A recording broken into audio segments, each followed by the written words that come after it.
Hello, everyone, and welcome back to episode 7 of Building Success, Loving Life. Today, I'd like to talk about self talk and why self talk matters. I want to talk a little bit about what I mean by self talk, and then I'll give you some examples of negative self talk and how maybe we could tweak that just a little bit to make it more neutral and maybe have a more positive impact in our life. So let's dive in.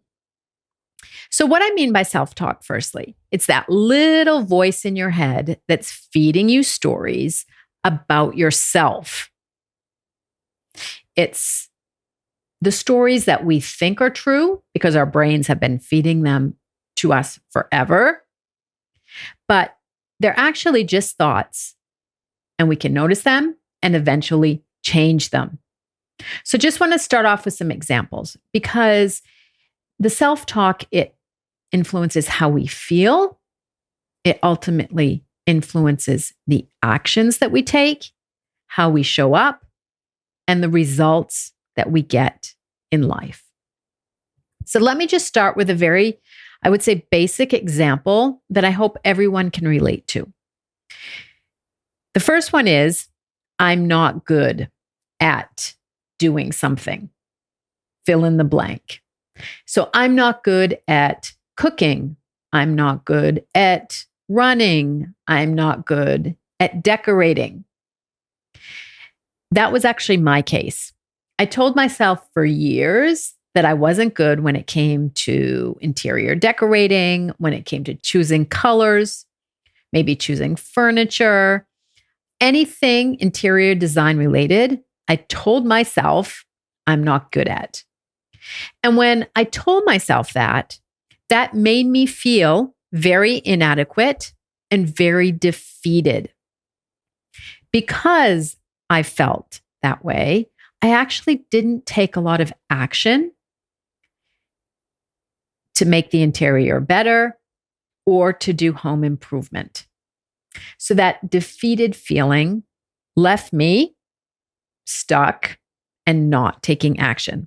So I never decorated and never changed the furniture, or I did it, I would say probably out of necessity more than interest. So that's a very, very basic example. The second example is I'm not good enough. So I'm not good enough to get that promotion.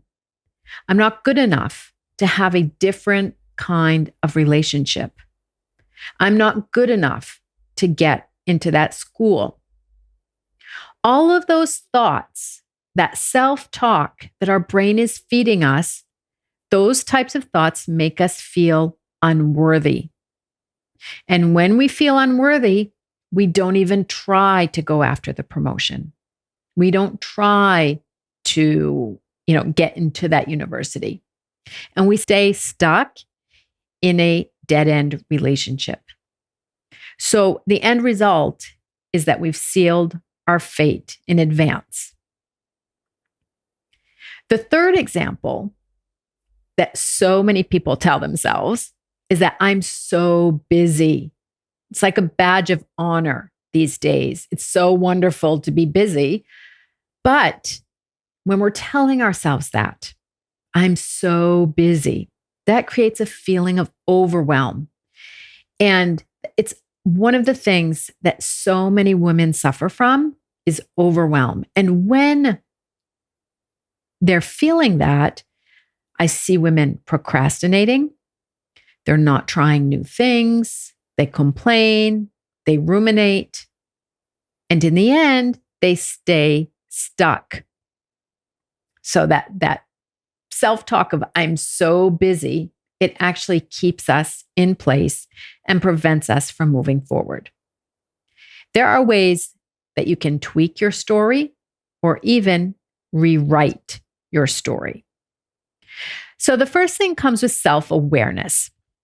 And I like to do a very basic journaling exercise daily, just a 5-minute brain dump in the morning to see what's going on in my mind and act as an observer.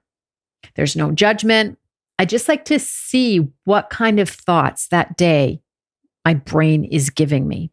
Is it telling me I'm too tired? Is it telling me I'm never going to succeed? So I'm just aware and observing of what my brain is telling me. And then I can start tweaking. So in this case, if I take the 3 examples that I just mentioned, I'm not good at decorating. Instead, so when my brain feeds me something like I'm not good at decorating, I prefer to replace it. I'm definitely not going to replace it with I'm great at decorating. Okay, that is too far a stretch for my brain to accept.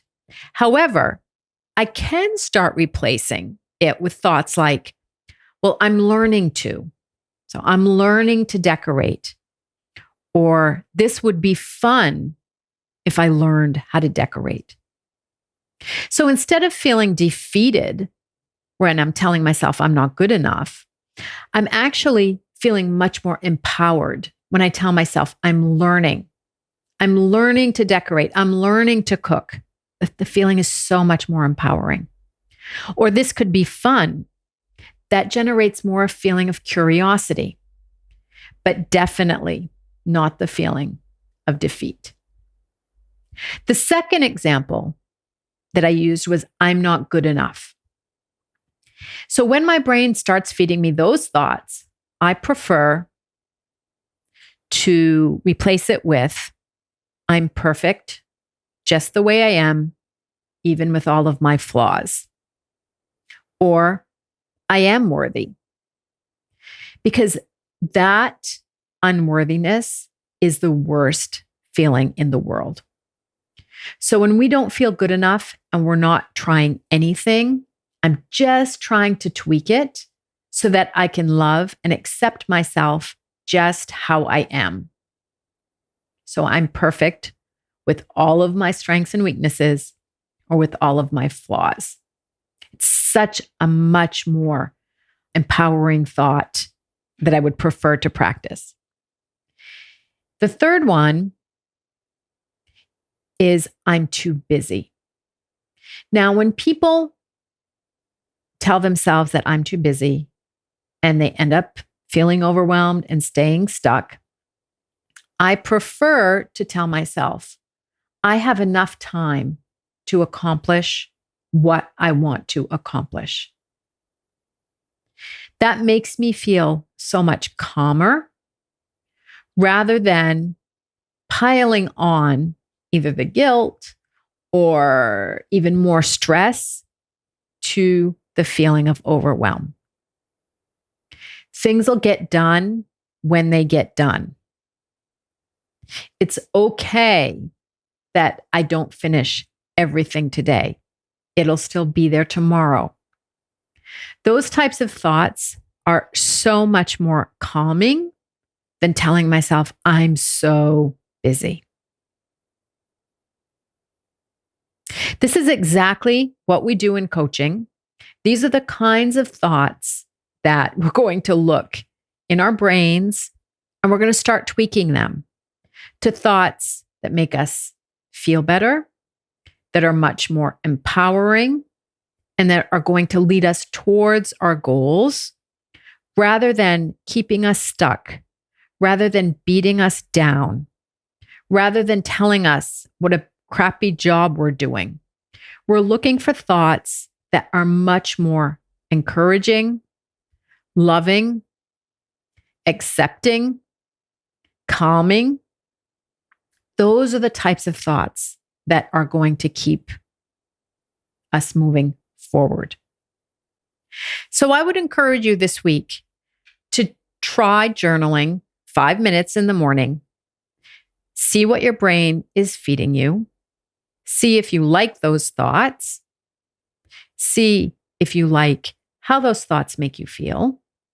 And if not, maybe, just maybe, you could choose a different one that made you feel a little bit different, a little bit better, and aligned with how you want to be that day. You can even get to the point where you're so deliberate with your thoughts that you can get up in the morning. You don't even have to look in your brain. You can tell yourself, I'm going to have a fantastic day. That makes you feel amazing. And the rest of the day, I guarantee you, you'll have a fantastic day.